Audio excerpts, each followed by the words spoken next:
ছিলাম রাসূল সাল্লাল্লাহু আলাইহি ওয়াসাল্লামের বিধানকে শক্তভাবে আঁকড়ে ধরতে হবে আপনাকে আমাকে।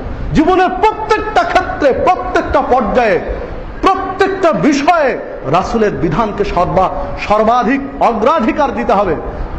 যেমন ভাবে রাসূল বলেছেন তেমন ভাবে আল্লাহ বলেছেন।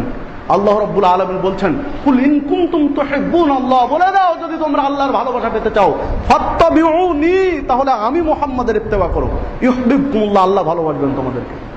আল্লাহর ভালোবাসা পেতে চাইলে রাসূলকে ভালোবাসতে হবে। দেখুন রাসূল বলছেন, আল্লাহ রাব্বুল আলামিন বলছেন, মান ইউতিউর রাসূল ফাকাদ আতা আল্লাহ, কেউ যদি রাসূলের আনুগত্য করে সে আল্লাহর আনুগত্য করে। সূরা নিসা ৮০ নম্বর আয়াত। আল্লাহ রাসূল সাল্লাল্লাহু আলাইহি ওয়াসাল্লাম বলছেন, মান আতা মুহাম্মাদান ফাকাদ আতা আল্লাহ, কেউ মুহাম্মাদের আনুগত্য করলে সে আল্লাহর আনুগত্য করবে। ওমান আসা মুহাম্মাদান ফাকাদ আসা আল্লাহ, আর কেউ যদি মুহাম্মাদের নাফরমানি করে সে আল্লাহর নাফরমানি করবে। ওমা মুহাম্মাদুন ফারকুম বাইনান নাস, মুহাম্মদ হচ্ছে মানুষের মধ্যে পার্থক্যকারী, কে হকপন্থী আর কে বাতিলপন্থী, কে হেদায়েতের পথে কে ভ্রষ্টের পথে, এই পার্থক্য করবে মুহাম্মদ সাল্লাল্লাহু আলাইহি ওয়াসাল্লাম। সহিহ বুখারী ৭২৮০ নম্বর হাদিস। সম্মানিত উপস্থিতি, যেইভাবে আল্লাহ বললেন রাসূলের আনুগত্য করতে, সেইভাবে রাসূল মুহাম্মদ সাল্লাল্লাহু আলাইহি ওয়াসাল্লাম বললেন রাসূলের আনুগত্য করতে। আল্লাহ এবং রাসূলের আনুগত্য করতে আল্লাহ বলছেন, রাসূল বলছেন। এবার আসে এই পৃথিবীতে ৪ জন ব্যক্তিকে আমরা শ্রেষ্ঠ ইমাম বলে থাকি। যেমন ইমাম আবু হানিফা রাহিমাহুল্লাহ। ইমাম আবু হানিফা রাহিমাহুল্লাহ তার জীবনের শেষ পর্যায়ের একটা বাক্য, ইদা সহাল হাদিস ফাহুয়া মাযহাবি, যখন কোনো সহিহ হাদিস পাবে তখন সেটাই আমার মাযহাব, সেটাই আমার পথ, সহিহ হাদিসটাই আমার পথ। কি চমৎকার একটা কথা! এ সকল ব্যক্তিকে আল্লাহ ক্ষমা করবেন, তার এগুলো ওসিলা, যার অনুসারীরা আজকে তাকে কলঙ্কিত করছে। তিনি যে কথাটা বলছেন সহিহ হাদিস বলছেন, শুধু হাদিস বলেননি। ইমাম আবু হানিফা শুধু বলেননি যে যখন হাদিস পাবে আমার কথা বাদ দিয়ে হাদিস মানে, কথা বলছেন না, বলছে এই যা সহাল হাদিস, যখন সহিহ হাদিস পাবে তখন ধরবে এটা আমার মাযহাব। তাহলে ইমাম আবু হানিফা পৃথিবীতে তার অনুসারীদেরকে বলে যাচ্ছেন যে কোরআন এবং সহিহ হাদিসকে মেনে নাও। যে আলোচনাটি তুলে ধরেছেন একজন হানাফি রাইটার, হানাফি লেখক আব্দুল ওয়াহাব সারানি, তার মিজানুল কুবরা প্রথম খণ্ডে ৩০ নম্বর পৃষ্ঠায় আলোচনা নিয়ে এসেছেন।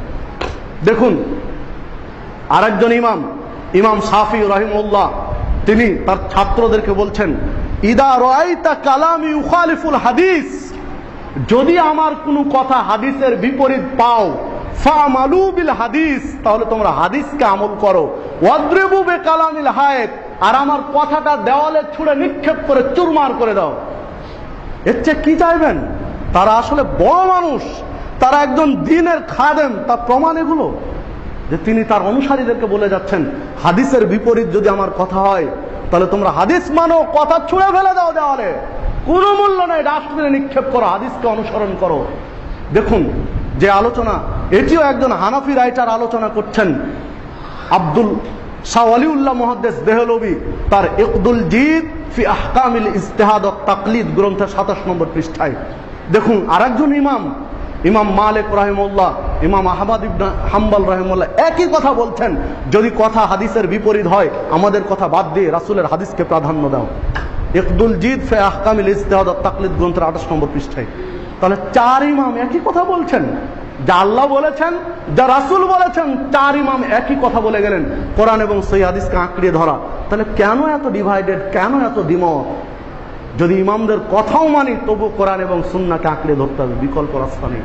তাই আসুন, আমরা যদি জান্নাত পেতে চাই, মুক্তি পেতে চাই, নাজাত পেতে চাই, তাহলে নিজেদের জিদ, অহংকার, গোলামি সব বাদ দিয়ে কোরআন এবং সুন্নাহর কাছে আত্মসমর্পণ করি। অনেকেই বলে থাকি যে বাদ দাও, বাপ দাদা যা করেছে তাই করব। আল্লাহ রাব্বুল আলামিন বলছেন, ওয়াইদা কিলা লাহুম ইত্তাবিউ মা আনজালাল্লাহ, যখন তাদেরকে বলা হয় যে আল্লাহর বিধানের দিকে ফিরে আসো, তখন বলে ক্বালু বাল নাত্তাবিউ মা ওয়াজাদনা আলাইহি আবানা, বাদ দাও, পূর্বপুরুষ যা করেছে তাই করব। আওয়ালাউ কানা শায়াতান ইয়াদউহুম ইলা আযাবিস সাঈদ, অথচ তারা জানে না যে এই কথার দ্বারা তাদেরকে শয়তান জাহান্নামের দিকে ডাকছে। সূরা লোকমান ২১ নম্বর আয়াত। ইসলামী শরীয়ত জানার পরে যারা বলবে বাদ দাও, পূর্বপুরুষ যা করেছে তাই করব, আল্লাহ বলছেন এই কথা বলিয়ে নিয়ে শয়তান জাহান্নামের দিকে তাদেরকে ডাকছে। আপনি এখন সিদ্ধান্ত নেন, এগুলো বলে হক কথা বাদ দিয়ে জাহান্নামের রাস্তায় যাবেন, না ছেড়ে দিয়ে আল্লাহর পথে আসবেন, সিদ্ধান্ত আপনার।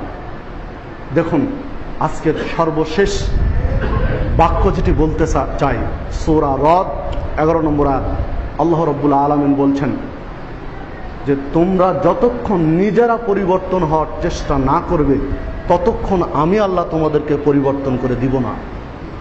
তোমরা নিজেরা যদি পরিবর্তন হওয়ার চেষ্টা করো আমি বাকিটি করে দেব, যেখানে থেকে যাবো আমি পার করে দেব। সূরা রদ 11 নম্বর আয়াত। তাহলে আসুন আমরা একটু পরিবর্তন হওয়ার চেষ্টা করি, আমাদের ভুল ত্রুটিগুলো ছেড়ে দিয়ে সঠিকটা গ্রহণ করে সমাজটা সংস্কার করার চেষ্টা করি। যদি আমরা চেষ্টা করি আল্লাহ বলছেন আমি বাকিটা করে দেব, আর নিজেরা চেষ্টা না করলে আল্লাহ নিজ হাতে করে দিবেন না। এই সমাজ পরিবর্তন করার জন্য, সংস্কার করার জন্য মাটি ফেড়ে কোনো জাতি আসবে না, আকাশ থেকে ফেরেশতাও আসবে না, আপনাকে আমাকে চেষ্টা করতে হবে। চেষ্টা করলে বাকিটুকু আল্লাহ করে দেবেন।